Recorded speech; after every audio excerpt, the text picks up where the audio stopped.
हाँ जी, तो इसमें हम नेक्स्ट टॉपिक लेंगे टाइप ऑफ सेल।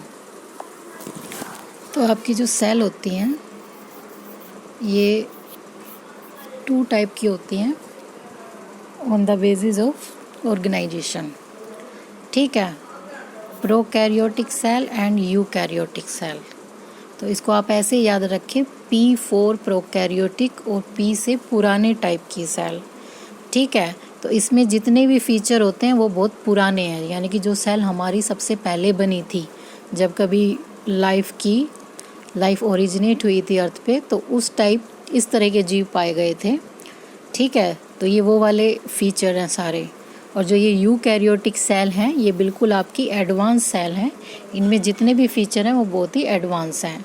और ये हायर ऑर्गेनिज्म की जो सेल होती हैं वो यूकैरियोटिक सेल होती हैं। आपके हायर ऑर्गेनिज्म में एनिमल्स, प्लांट्स, ह्यूमन बींग्स ये आते हैं, तो इन सब की जो सेल है वो यूकैरियोटिक है। और जो प्रोकैरियोटिक है ये आपकी बैक्टीरिया, साइनोबैक्टीरिया। जो साइनोबैक्टीरिया हैं these are the oldest organism on the earth, यानी कि ये सबसे पुराने जीव हैं जो धरती पर अभी भी पाए जाते हैं। तो उनकी सेल आपकी प्रोकैरियोटिक टाइप की होती है। ठीक है, तो इसमें ज़्यादातर डिफरेंस ही पूछा जाता है दोनों में, क्या डिफरेंस होता है। तो जो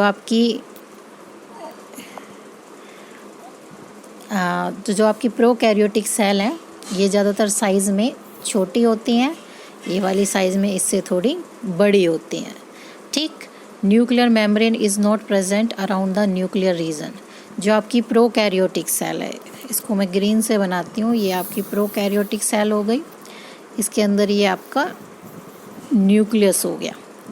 ठीक है, तो हमने क्या पढ़ा था कि न्यूक्लियस के अंदर क्या होता है, आपका क्रोमैटिन होता है।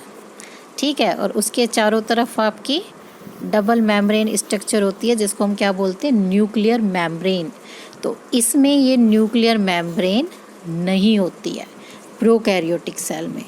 प्रोकैरियोटिक सेल में आपकी जो न्यूक्लियर मेम्ब्रेन है वो नहीं होती है, यानी कि आपका जो क्रोमैटिन है वो सीधा साइटोप्लाज्म में पड़ा होता है। ठीक है, तो इसलिए हम इसको न्यूक्लियस ना बोल के इसको हम यहाँ पे बोलते हैं न्यूक्लियोइड। NUCLEOID, क्योंकि इसमें जो क्रोमैटिन है वो सीधा आपका साइटोप्लाज्म में पड़ा हुआ है और उसकी अलग से न्यूक्लियर मेम्ब्रेन नहीं है। ठीक है, तो ये डिफरेंस समझ में आ गया। तो इसमें न्यूक्लियर मेम्ब्रेन एब्सेंट होती है जबकि यूकैरियोटिक सेल में होती है। ठीक है, इसमें हम न्यूक्लियस इज एब्सेंट न्यूक्लियोइड, यानी कि न्यूक्लियस नहीं होकर न्यूक्लियस की जगह क्या होता है, आपका न्यूक्लियोइड होता है। और इसमें आपका न्यूक्लियस ही होता है। न्यूक्लियस का मतलब न्यूक्लियर मेम्ब्रेन और उसके अंदर क्रोमैटिन। ठीक है, इसमें जो क्रोमोसोम होते हैं वो सिंगल होता है, केवल एक ही क्रोमोसोम होता है। यानी कि जब वो क्रोमैटिन है, जो ये आपका क्रोमैटिन है, जब ये क्रोमोसोम की शेप लेगा तो केवल इसमें एक ही क्रोमोसोम बनेगा, लेकिन इसमें एक से ज़्यादा कितने भी हो सकते हैं। जैसे ह्यूमन बींग है तो ह्यूमन बींग में आपके 23 जोड़े यानी कि 46 क्रोमोसोम बनते हैं। और जब ये क्रोमैटिन यानी क्रोमोसोम की शेप लेता है तो 46 क्रोमोसोम बनाता है। ठीक है, तो ये स्पेसिफिक होता है हर स्पीशीज़ के लिए। अगर 46 क्रोमोसोम बना रहा है तो यानी कि वो ह्यूमन बींग की सेल है। अगर केवल 4 क्रोमोसोम बना रहा है तो वो कोई हाउस फ्लाई है। तो ये जो नंबर है क्रोमोसोम का ये स्पेसिफिक होता है किसी भी स्पीशीज़ के लिए और ये चेंज नहीं हो सकता। अगर ये चेंज हो जाता है बाई चांस एक्सीडेंटली तो it result in a very big abnormality. जैसे कि आपने देखा होगा हमारे सोसाइटी में जो आपके इनफर्टाइल पीपल यानी जो हिजड़े होते हैं, क्यों इस वजह से होते हैं, क्योंकि उनका जो ये क्रोमोसोम नंबर है ये चेंज हो जाता है। वो 46 की जगह या तो 47 हो जाता है या फिर 45 रह जाता है। तो इस वजह से उनमें इनफर्टिलिटी आ जाती है। ठीक है, तो नेक्स्ट पॉइंट है इसका आपका फिर मेम्ब्रेन बाउंड। हाँ जी, जो ये सेल ऑर्गेनेल्स अभी हमने पढ़ी थी सारी, गोल्गी बॉडीज़, माइटोकॉन्ड्रिया, लाइजोसोम्स, और जी प्लास्टिड, ये सारे एब्सेंट होती हैं आपकी प्रोकैरियोटिक सेल में, एब्सेंट है। इनमें से एक भी ऑर्गन नहीं होती, केवल राइबोसोम होता है, ठीक है। बाकी सारी एब्सेंट होती हैं और ये सारी आपकी प्रेजेंट होती है किस में, यूकैरियोटिक सेल में, ठीक है। तो इसके आपके एग्जाम्पल हैं बैक्टीरिया और साइनोबैक्टीरिया। साइनोबैक्टीरिया को हम ब्लू ग्रीन एल्गा भी बोलते हैं, ये इसका दूसरा नाम है। एल्गा नहीं है ये, एक्चुअली में बैक्टीरिया है, लेकिन ये ओल्डेस्ट यानी कि सबसे पुराने जीव हैं हमारी धरती पर, ठीक है। और आपकी यूकैरियोटिक सेल में आपकी प्लांट सेल, एनिमल सेल, इसके अलावा ह्यूमन बीइंग सेल है, वो भी आपकी यूकैरियोटिक में आती है। तो ये इम्पोर्टेंट क्वेश्चन है ज़्यादातर एग्जाम में।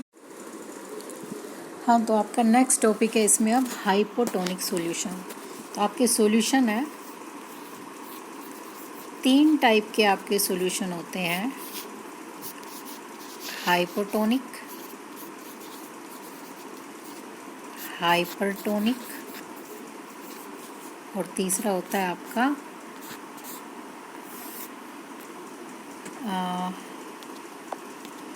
तीसरा सॉल्यूशन होता है आपका आइसोटोनिक, ठीक है। तो अब क्या डिफरेंस होता है इन सब में। तो आपका हाइपोटोनिक जो सॉल्यूशन है, इसमें इनकी जो आपकी डेफिनेशन है इसमें काफ़ी ज़्यादा दी हुई है, तो इतना डिटेल में इसका कभी क्वेश्चन नहीं आता है। क्वेश्चन ज़्यादातर आपका ये आता है कि अगर हम किसी सेल को हाइपोटोनिक सॉल्यूशन में डालेंगे तो क्या होगा, हाइपर में डालेंगे तब क्या होगा, और आइसो में डालेंगे तब क्या होगा। तो इस तरीके से शॉर्ट क्वेश्चन आते हैं, उसमें आपको ये डायग्राम भी बनाने पड़ सकते हैं और एक एक दो लाइन में आंसर होते हैं। इन्होंने थोड़ी तो मैं इसको थोड़ा शॉर्ट में ही आपको समझाऊंगी। तो हाइपो, इन तीनों की डेफिनेशन आपकी नीचे यहाँ पे दी हुई है, तो आप पहले डेफिनेशन वहाँ से याद करो। ये है आपकी, हाँ जी, तो ये जो आपकी 3 डेफिनेशन यहाँ पे इन्होंने दे रखी हैं, आइसोटोनिक, हाइपरटोनिक और हाइपोटोनिक। तो सॉल्यूशन इन विच सेम, यानी कि जो सॉल्यूशन जिसमें सेल के अंदर जो साइटोप्लाज्म है वो भी एक सॉल्यूशन ही है, ठीक है। वो केवल पानी तो नहीं है, वाटर के अंदर काफ़ी सारी चीज़ें घुली हुई हैं, न्यूट्रिएंट्स हैं, प्रोटीन्स हैं, आयंस हैं, तो इस वजह से वो भी क्या है, साइटोप्लाज्म एक सॉल्यूशन है। तो आपने एक यहाँ सॉल्यूशन लिया, सॉल्यूशन मतलब आपने पानी में कुछ घोला हुआ है, चीनी भी हो सकता है, नमक भी होता है। सॉल्यूशन मतलब सॉल्वेंट प्लस सोल्यूट। तो सॉल्वेंट आपका वाटर है, वो सोल्यूट आपका चीनी, नमक, कोई भी चीज़ हो सकती है। तो अगर इन दोनों की कंसंट्रेशन अंदर और बाहर सेम है, सॉल्यूशन की बिल्कुल एक जैसी कंसंट्रेशन है, तो इस टाइप का सॉल्यूशन आपका कहलाता है आइसोटोनिक सॉल्यूशन, ठीक है। और अगर आप इस टाइप के सॉल्यूशन में सेल डालते हैं तो पानी की मूवमेंट ज़ीरो होती है, यानी कि ना तो पानी बाहर से अंदर की तरफ आएगा और ना ही अंदर से बाहर की तरफ जाएगा। जो नेट मूवमेंट है वो ज़ीरो होती है, तो सेल ऐसी की ऐसी रहेगी, नो चेंज। तो ये तो होता है आपका हाइपोटोनिक सॉल्यूशन, ठीक है। नेक्स्ट है आपका हाइपरटोनिक। हाइपरटोनिक का मतलब ये है कि सॉल्यूशन बहुत ज़्यादा गाढ़ा है, किसके मुकाबले, सेल के मुकाबले। सेल के अंदर जो साइटोप्लाज्म है उसके मुकाबले आपका जो ये सॉल्यूशन है ये बहुत ज़्यादा गाढ़ा है, यानी कि इसमें सोल्यूट की मात्रा बहुत ज़्यादा है और सोलवेंट यानी कि वाटर की मात्रा कम है, ठीक है।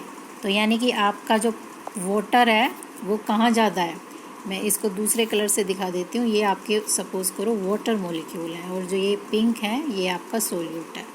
तो जो आपके वाटर मॉलिक्यूल हैं वो बाहर सॉल्यूशन में तो कम है, लेकिन सेल के अंदर बहुत ज़्यादा है। तो water concentration is high in cell, ठीक है, एज़ कम्पेयर टू आउटसाइड।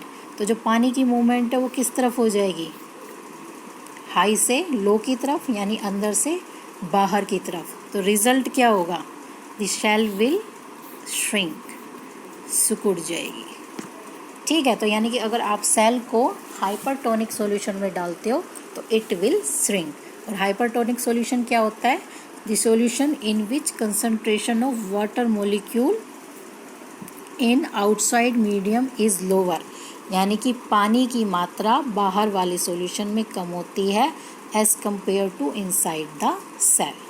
ठीक है, तो ये हो गया आपका हाइपरटोनिक सॉल्यूशन। अब तीसरा आपका होता है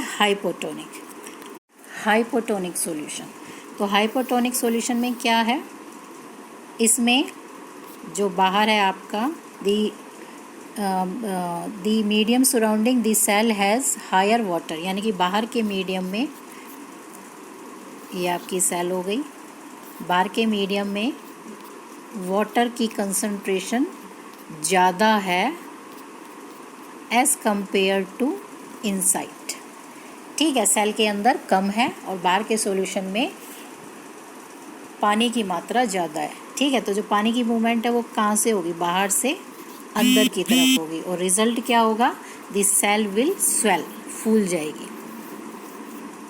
ठीक है, घर में हमने देखा होगा कि हम जब किशमिश वगैरह पानी में डाल के भिगो के रखते हैं तो कुछ टाइम बाद वो फूल जाती है, लेकिन ऐसा केवल प्लांट सेल में ही होता है। अगर आप प्लांट सेल को पानी में डालते हो दे विल स्वेल, अगर आप उनको हाइपोटोनिक में सॉल्यूशन में डालते हो। अगर एनिमल सेल को हम हाइपोटोनिक सॉल्यूशन में डालेंगे तो वो स्वेल नहीं, वो फट जाती है। रीज़न क्या होता है, आपको हमने स्टार्टिंग में ही बताया था कि एनिमल सेल में तो केवल प्लाज्मा मेम्ब्रेन होती है, लेकिन प्लांट सेल में प्लाज्मा मेम्ब्रेन के अतिरिक्त एक और लेयर होती है जिसे हम बोलते हैं सेल वॉल।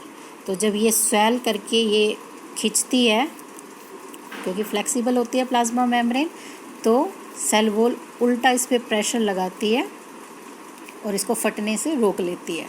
लेकिन इस केस में ये नहीं है, तो एनिमल सेल ज़्यादातर फट जाती हैं। ठीक है, तो ये आपका टॉपिक अब ख़त्म हो।